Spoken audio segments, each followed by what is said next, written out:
the video lectures, the two main courses are listed below the books. You see Math 1806, and that's linear algebra, and Math 18065 is deep learning and AI.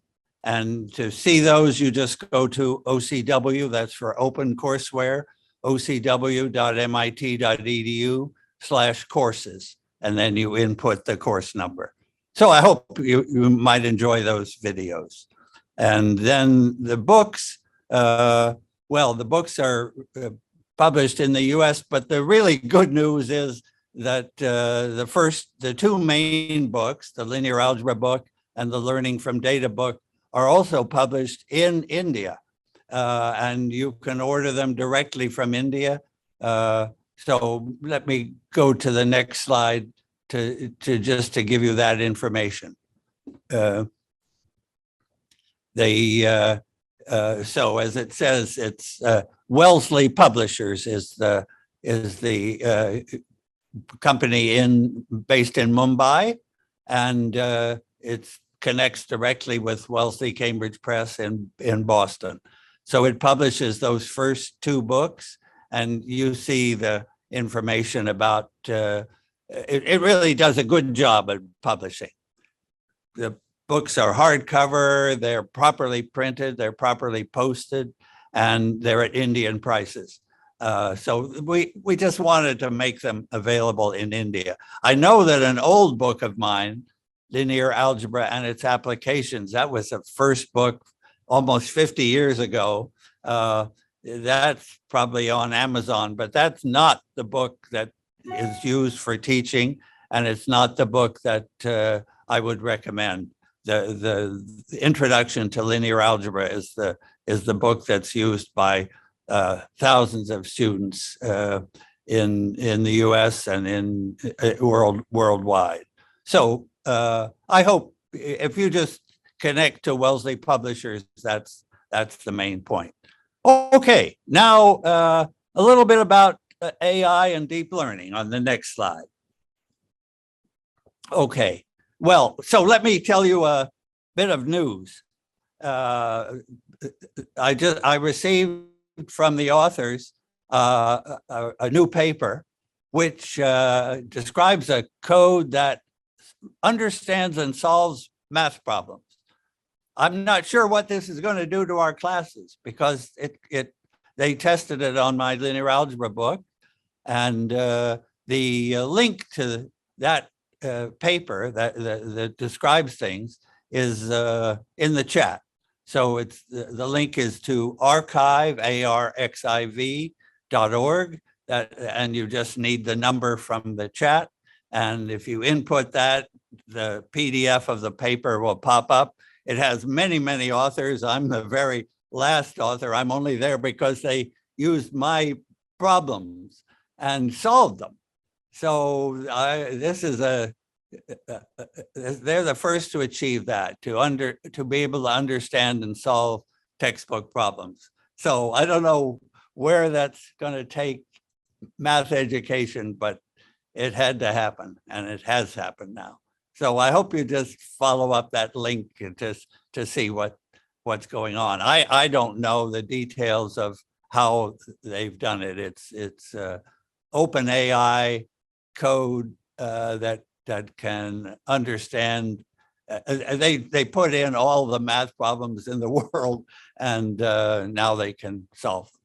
Okay, and now this slide shows the sort of basic idea of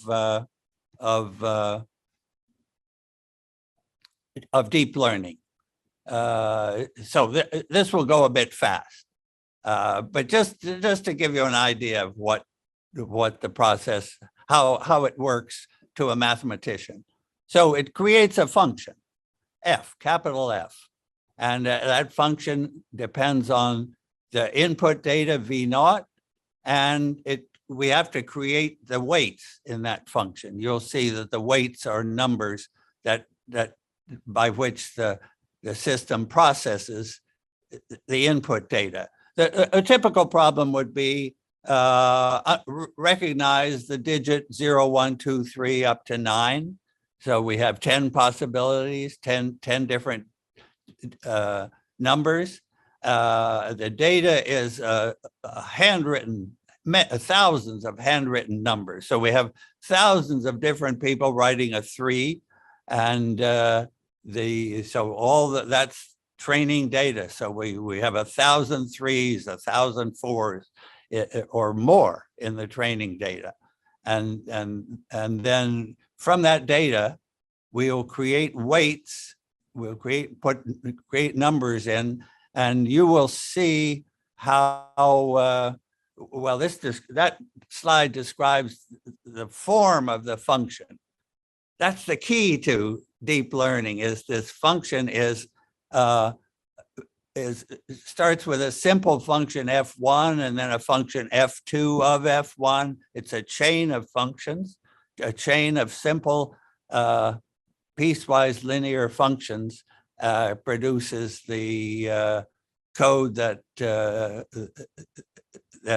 and when I say piecewise linear, I really mean they are not linear. If we tried to use only linear functions, deep learning would fail.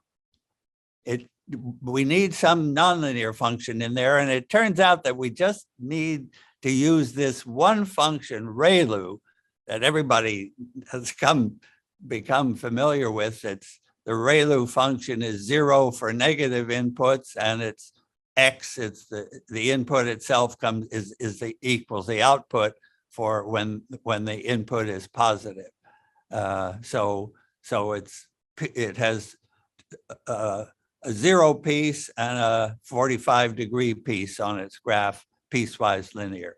So the next slide will show a little bit. This is the next slide would show just roughly. I can't this morning do justice to deep learning, but we have there's a vector v1 to vp of inputs at the far left. Then they get multiplied by these weights that we have to choose. That produces the hidden layer. And then we apply this ReLU function to the hidden layer. So we're in that hidden layer comes that nonlinearity, which throws away the negative components and keeps the positive components of the vector as they are. And then we might have 10 layers. The picture just has one hidden layer and then the output layer. So what we try to do is get those weights properly chosen so that we get the correct output. Now, best of all is to watch it happen. So really, now, may I tell you about a website called playground.tensorflow.org. And here it is. And you'll see it's somebody from Google created this website, and it just gives us a chance to see deep learning in action. So it has 4 examples, and maybe we could click on the first of those examples, which is this blue dots in the center, blue inputs in the center, orange inputs in a circle around it. And so those are the inputs. The points in that picture are the coordinates of the blue points and the coordinates of the orange points. And the system knows that the blue wants to be positive and the orange wants to be negative. And we're looking for a function that has that. We're looking for a function of x and y, 2 variables here, that's positive on the blue points and negative on the orange points. Okay, so this is now the training will happen. Andre has started and it's taken 756 or 55 steps, the code to find, now it's taking more steps. And then can you see on the right that it has succeeded? That the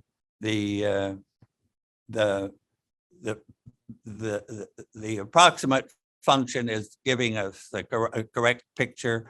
It has separated the blue from the orange. Right. Okay. So that was a simple example to create a piecewise linear function. Now comes a hard example, much harder.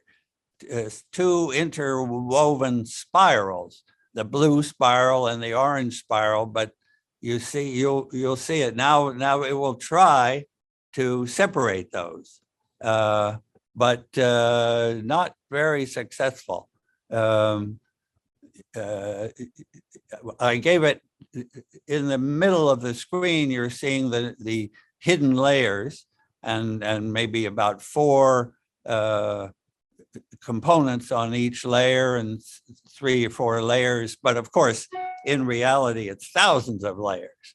Oh, no, sorry, thousands of inputs, maybe 10 layers, maybe could be 50 or something nodes on each layer. So much larger than this example, but the example is really wonderful.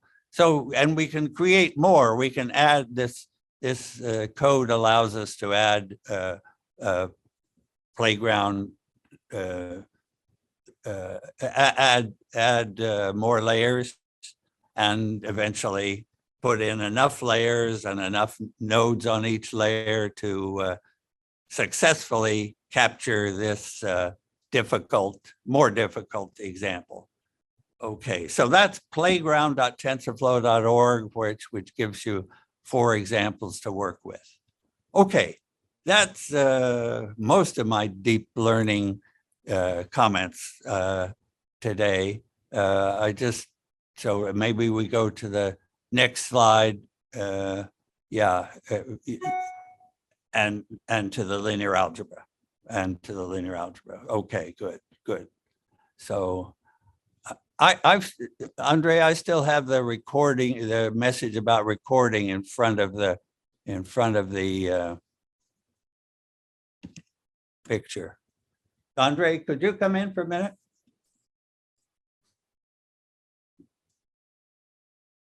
Sorry, just a technical problem. How do I get that to go away? Oh, there we go. Good, thanks. Okay, so ready for some basic linear algebra? I want to go to, so we have a matrix A, and you see various matrices examples at the bottom of the slide, 2 by 2s. There's a 2-row and 3-column example. And now I want to introduce I look at the columns of those matrices. And I want to introduce the idea of a vector. That's each column is a vector. So let me look at the 1, 0, 0, 1 example, the first example there. So the 2 columns are the 1, 0 vector. That's 1 space across and no spaces up. So that's simply a vector in the x direction. And then 0, 1 will be simply a vector in the y direction. And now, so those are the columns of the matrix, that's the 2 vectors in the x and the y directions for this very first example. And now I take their combinations. Then I get a whole space of vectors. So I start again with these 2 columns, but when I take, suppose I take 5 of column 1 plus 6 of column 2, that will give me the vector 5, 6 that points off into the plane. And you can see that I can get every vector x, y, every 2-dimensional vector. I just take x of the 1, 0, and I add that to y of the 0, 1, and I've got the vector with the vector x and y for every x and y. Okay, now that was a really easy matrix. Let's go to the second matrix. Now I have the first column is in the direction of 1, 2. So I'll take x amount of that, and y, I'll multiply the 3, 4 by y, and I'll add those together. So that gives me, again, it's a vector in the plane. I'm in 2 dimensions here. And in fact, I want to do all combinations. So I want to take any number times 1, 2, plus any number times 3, 4. So those are, I'll get every vector in the plane, because those two are nicely, they're separate, they're independent is the right math word. Okay, now let me look at the third example there, the one that has three columns. Well, that's overkill. So already from a combination of the 1, 2 and the 3, 4, I could get every vector in the plane. So I allow overkill here. So the column 5, 6 can't contribute anything new.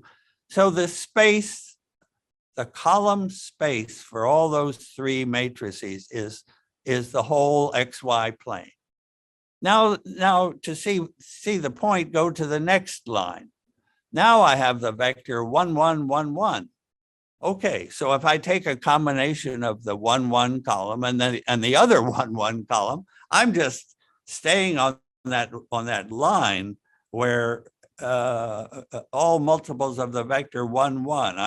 It's the 45-degree line in the plane, pi over 4 if I'm using radians properly, and it's only a line.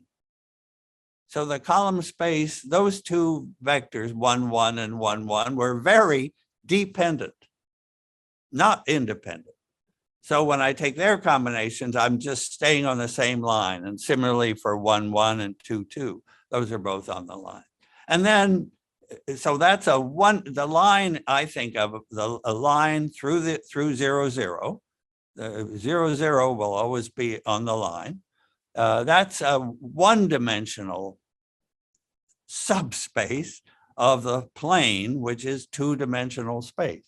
And then finally, this ridiculous example at the end with the 0 matrix, then the only vector you can get out of that is 0. Okay, let's go to the next slide. So that's the idea of column space. Oh, this slide has the idea of a row space. So I'm just going to do the same things with the rows. Maybe in your mind, you could, if we want to look at rows, but we think of vectors as column vectors. So I would like to sort of in my mind, turn those rows into columns. So the first example there will have, when I make them columns, we'll have 1, 2, 3 as the first column, 3, 6, 9 as the second column. And what do we know about that matrix? Well, 3, 6, 9 is just in the same direction as 1, 2, 3. So when we combine those, we won't get off the line. We'll just have a one-dimensional column, one-dimensional row space now, because it's the rows of A. So the column space is a line and the row space is a line. This is a wonderful fact, a wonderful fact. Actually, maybe it's the first neat fact in linear algebra, that if the column space, if the columns are all on the same line, then the rows are also on their same line. I would think that there's a challenging math question.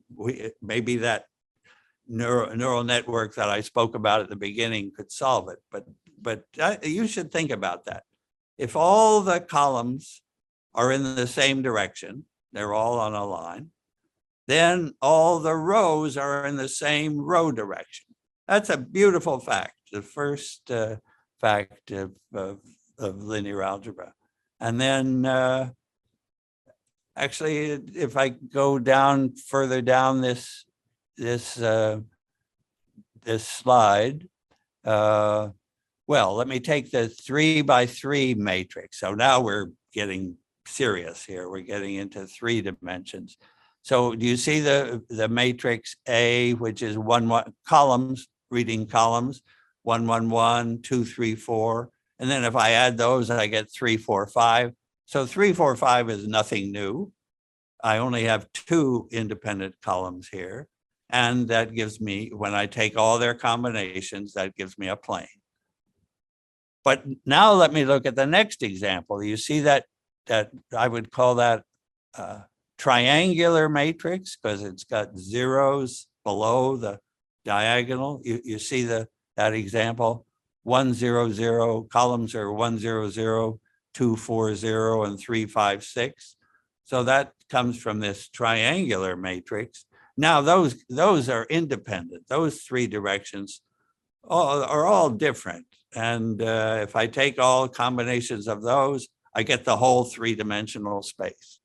This is the basic beginning of linear algebra, to understand the column space of a matrix and the row space of a matrix. And in the special cases where each of those is just a line, those are easy. Here we see two-dimensional ones, we see three-dimensional spaces, all good. These are great examples. So I'll go on to the next slide and see what comes next. Okay, so you have the idea of dependent. The columns are dependent. That means that some column is not new. It's just a combination of the other columns. And in other words, the good way to say it is some combination of the columns produces the zero vector. Some combination, you go out one vector along and then come back home to zero when you have the right combination. So those are examples again of dependent columns. So how do I know? Let me take that A3 example. You see that with letters? It's got these three columns, AD and BE and CF. And what I want to say is those are all, whatever the numbers are, those are all in two-dimensional space, right? They have two components, A and D. So I go A across and D up, and that gives me a point for that first column, and then second column and the third column. But now three columns have to be dependent if they're in two-dimensional space. So that matrix A3, without even knowing those numbers, I've got too many columns to be independent in 2D in a plane.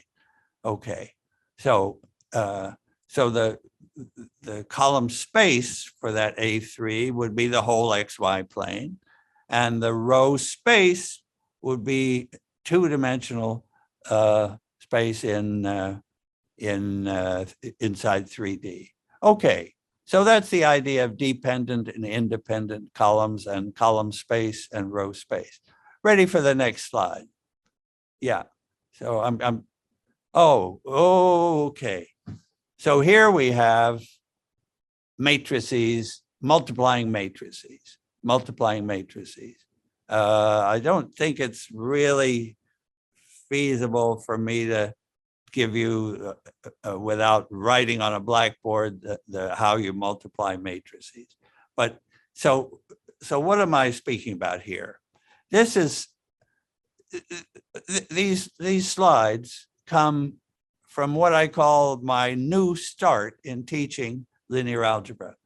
I don't do something called determinants. That's not the place to begin. The place to begin is with a matrix and its columns and its rows, and then and independent columns and dependent columns. So that's really what this slide is about. And the result is is a key step in linear algebra.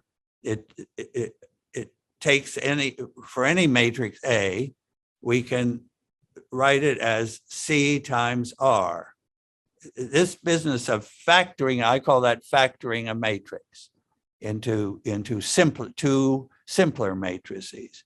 So first, I would need to explain how you multiply C times R, but maybe most of today's audience knows matrix multiplication. And then the second point is, what is C and what is R? Well, C contains the independent columns. So I start with a matrix A. I look at its columns. I keep the independent one starting from the left, but a dependent one I throw away. I don't want any extra columns. The matrix R will account for those.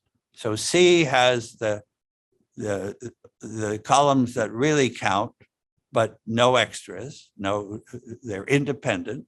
And then R is chosen to tell me to get the right combinations of those columns to bring back A.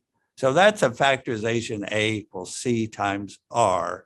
And factoring matrices is really, has become the sort of simple, direct expression of linear algebra. There are several factorizations that you know. Can I just mention some of the other factorizations? This one, C times R, is independent columns times, well, they would be rows from the row space in R. So that would be the first one. Another one is if you're solving linear equations, then you use elimination. Maybe let's go to the next slide and see what comes. Oh, here I'm factoring these matrices. There you go. Just to see that example there. You see the matrix in the middle of the slide, which has columns 1, 1, 2, 3, and 4, 5. Well, 4, 5 is a combination of them. 4, 5 is 2 times the first column plus 1 times the second column. And that's what the R tells us about. Yeah, the R will give us the information on how all the columns are constructed from the independent columns. So we only have 2 independent columns, 1, 1, and 2, 3. And then that matrix R is saying the third column is 2 of the first plus 1 of the second. You see that matrix operations are just exactly created right to this matrix multiplication. C times R was exactly created to tell you these combinations. And so that first, what I say below with a box around it, the first great theorem is the fact that the number of independent columns matches the number of independent rows.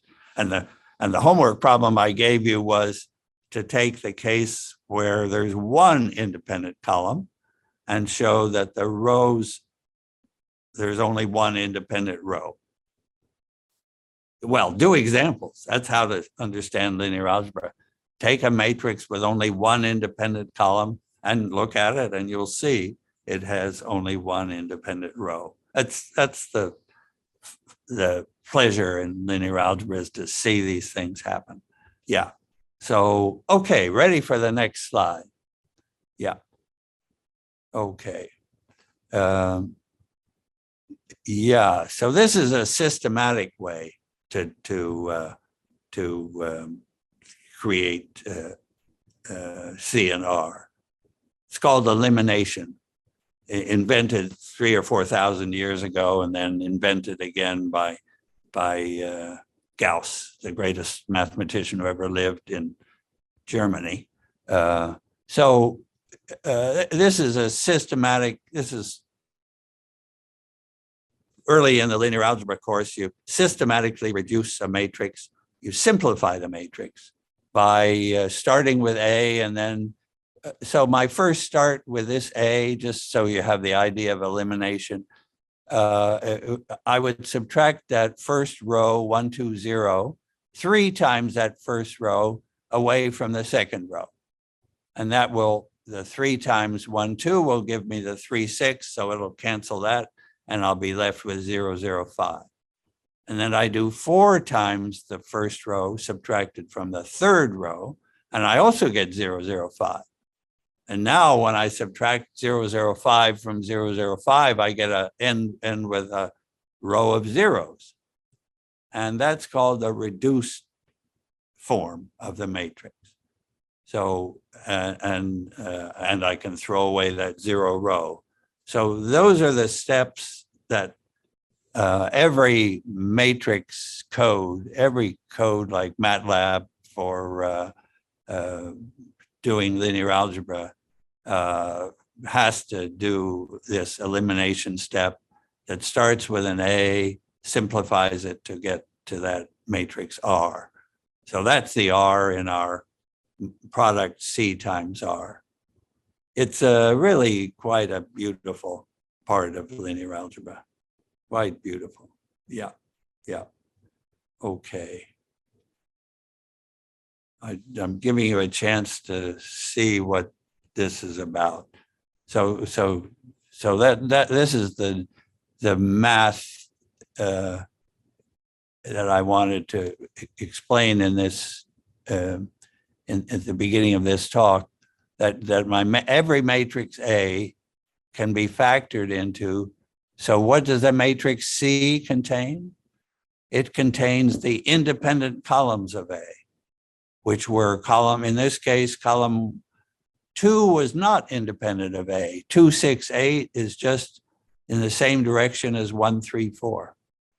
So the independent columns were 1, 3, 4, the first column, and 0, 5, 5, the second column.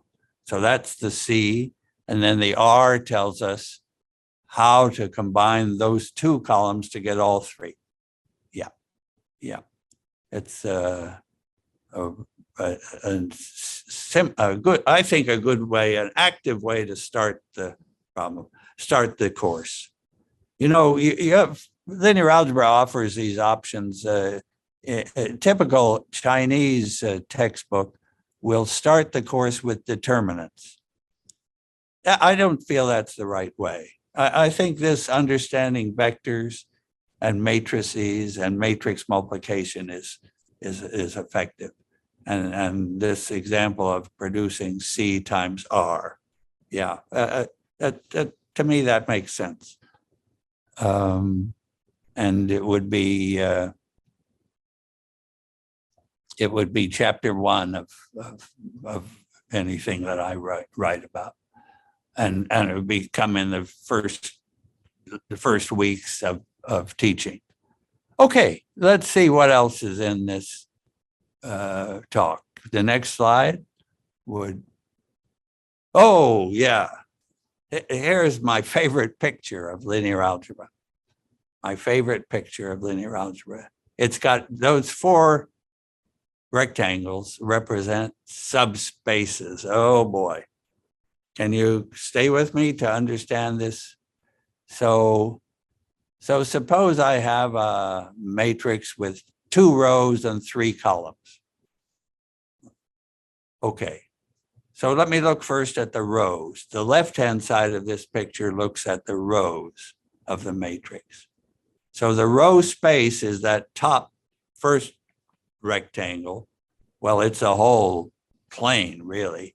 The combinations of the 2 rows. You remember, we're have in mind this matrix that has 2 rows and 3 columns. So I look at the rows on the left side of the picture, and I have 2 spaces there. The top one is all combinations of the rows.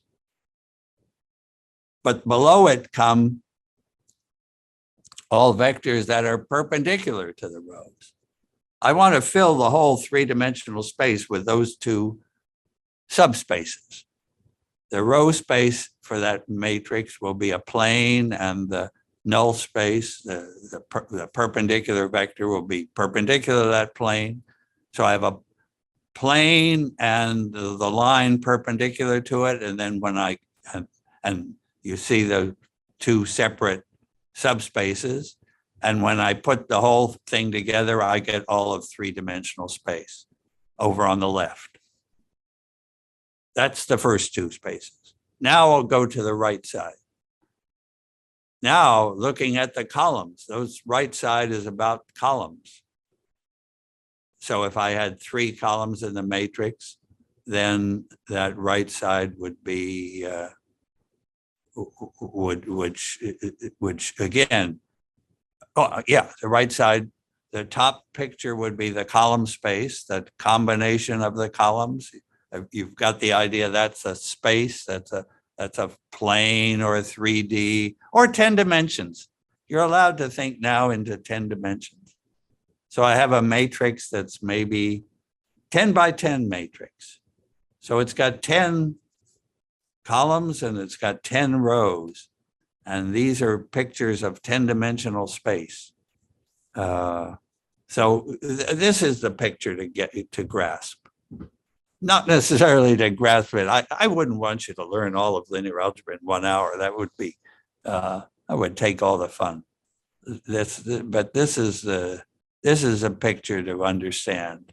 And then it gives you an idea not only of individual vectors, like 1, 4, 6, 3, there's a vector in 4 dimensions, but gives you an idea of combinations of those vectors, planes in 4 dimensions, 3-dimensional subspaces in 4 dimensions.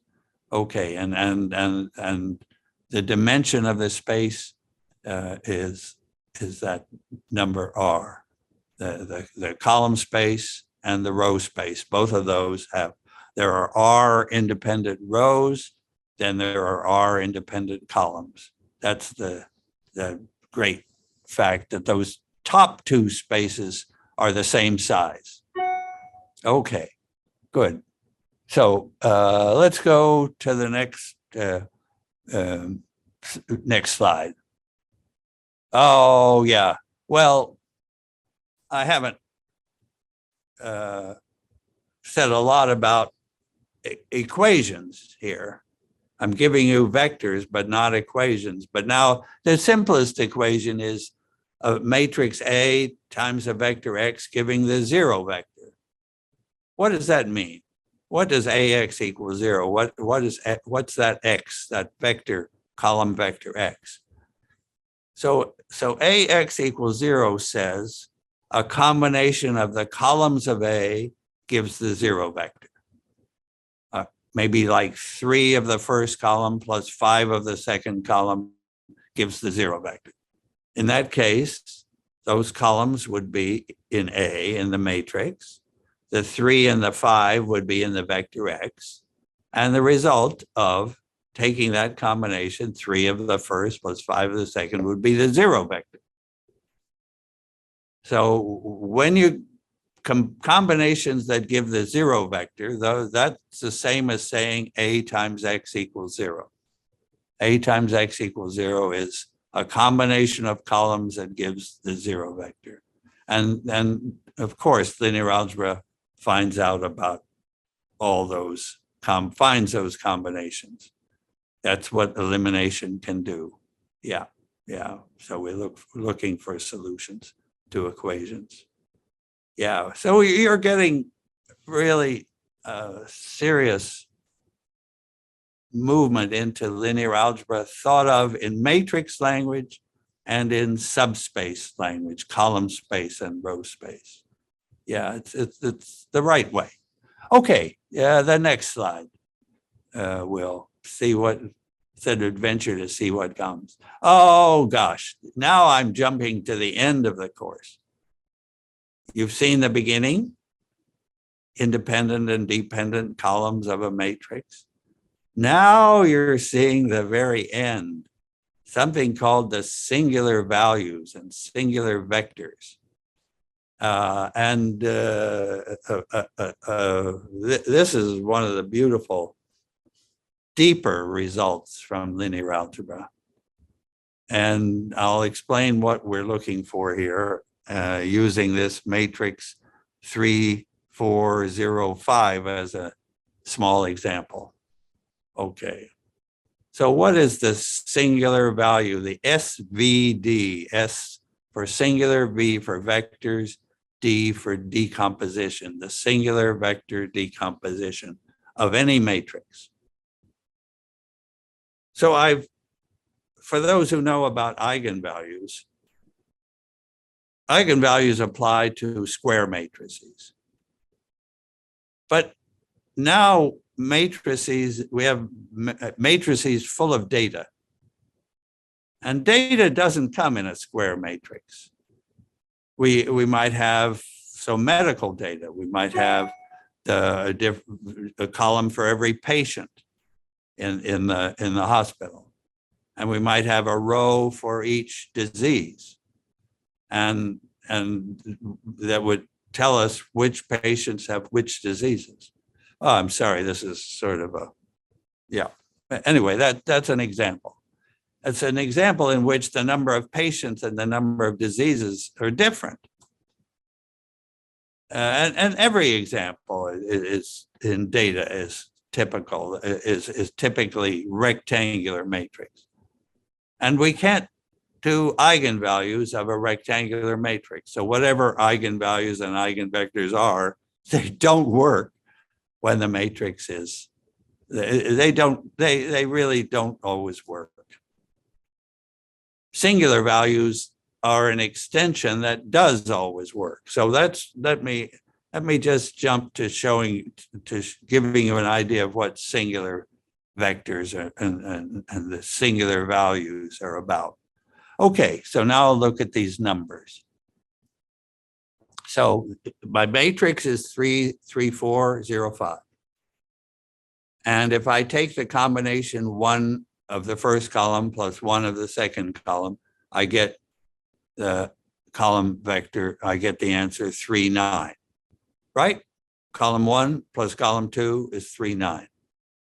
Now let me look on the top right here, A times V2. Now I'm subtracting those 2 columns. I'm taking 1 of the 0, 5 and I'm subtracting off 3, 4. So that gives me a -3 and a 1. Okay, so I have just, you may say, I've taken my matrix and I've chosen 2 very special vectors, 1, 1 and -1, 1. What is special about those 2 vectors? If you look at the vector 1, 1 and the vector -1, 1, think about those in the plane. So 1, 1 is headed off at 45 degrees and -1, 1 is headed off at -45 degrees or 135, whichever way you want to go, right? Those vectors 1, 1 and -1, 1 are perpendicular to each other. Between a 45-degree vector and a -45-degree vector is 90 degrees. So 1, 1 is perpendicular to -1, 1, and we test that, as many will know, by the dot product. 1 times -1 and 1 times 1, they add to 0. That's the signal for a perpendicular vectors. Okay, so we have 2 perpendicular inputs, 1, 1 and -1, 1. Now look at the outputs. So the outputs are 3, 9 and -3, 1. So 3, 9 is in the direction of 1, 3, and -3, 1 is in the perpendicular direction. Those 2 outputs are perpendicular. So we have found exactly what what singular values are looking for. We have found perpendicular inputs, 1, 1 and -1, 1, that give perpendicular outputs. That's a very, very special situation. We had to look hard for those vectors. Well, if the matrix was big, we would need MATLAB's help or a computer's help to find these special directions, which are perpendicular inputs, and then they give perpendicular outputs when I multiply by A, when I take the combination of the columns of A. So they depend on A. So again, let's look below the line for the bottom 3 lines. We have orthogonal is the same as perpendicular. So we have orthogonal vectors in the row space, and we have orthogonal vectors in the column space. The row space shows, yeah. And they're orthogonal, but they can be multiplied by different numbers, like 3, 9 is 3 times the 1, 3. So the scaling factors go into these numbers, sigma. Okay, so what's the point? The point is that every matrix, rectangular matrix or square, there are these orthogonal perpendicular vectors that go in, and they produce perpendicular vectors that go out. coming out from multiplication by A. Or thought the right, it takes MATLAB to find these vectors or any matrix code to do the SVD, singular vectors. All I want to do is tell you that perpendicular is special, and we can find perpendicular inputs and that give perpendicular outputs if we know how. And so this is a topic that would come at the very end of my linear algebra course, but you would see it in that series of lectures on OpenCourseWare. Okay, so let me see what's in the next slide. Oh, this is putting together the pieces that come from the singular values and singular vectors. Yeah, I don't think I can explain it. You'd need a proper written explanation. So my linear algebra book or another linear algebra book would have these singular values after eigenvalues. Eigenvalues are sort of, it typically come first, and they only apply to square matrices. I hope this is helpful to you. We're really, like, as you'll see by watching one of my lectures, we're now we swept from the beginning weeks of the linear algebra course to the ending weeks. But this singular value stuff is truly full of applications for all matrices. Okay, so that's about what we can do on singular values at the end of the course.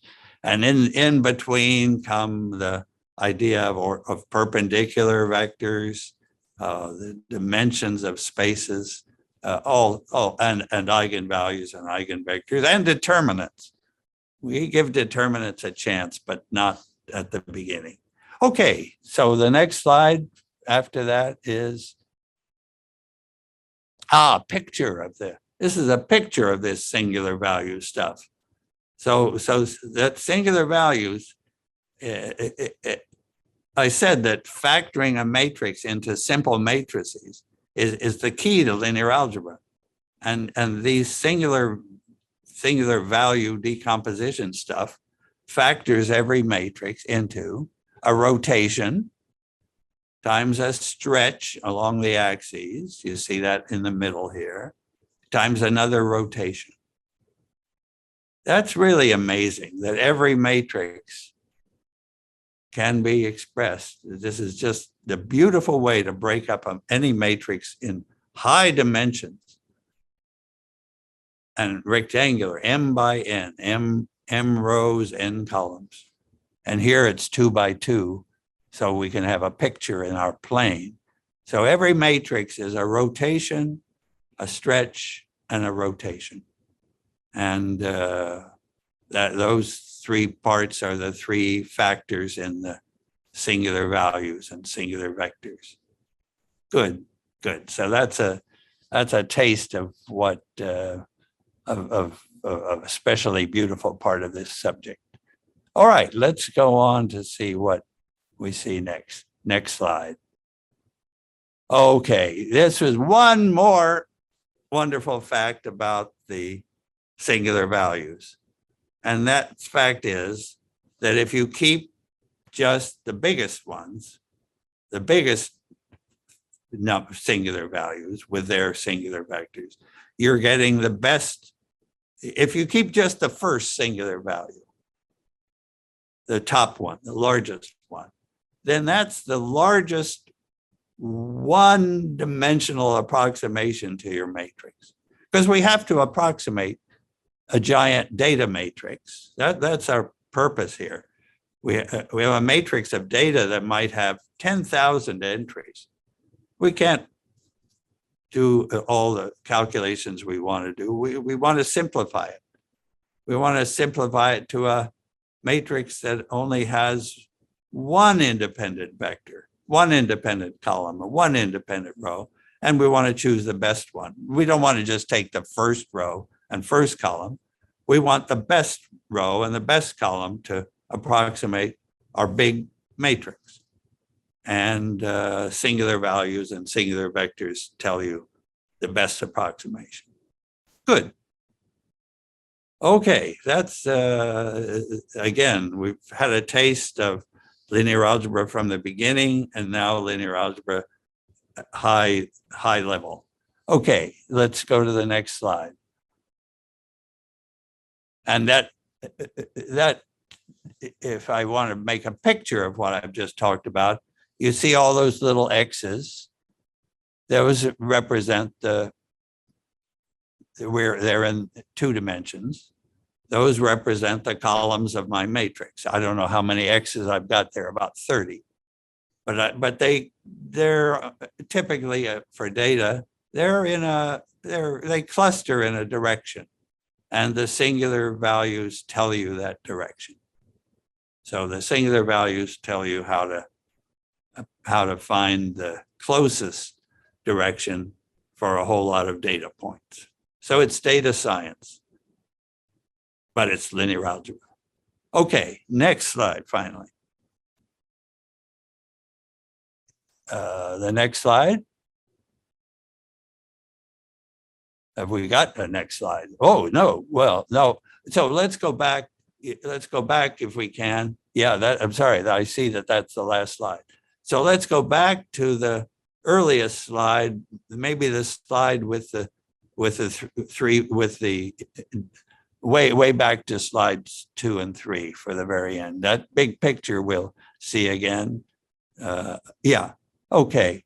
So, oh, well, this allows me to say again, no, back to that one about, this allows me to say again that to give you a closer look about wealthy publishers, because that's really something you want to know about. It allows you to order these linear algebra and learning from data books directly from Mumbai.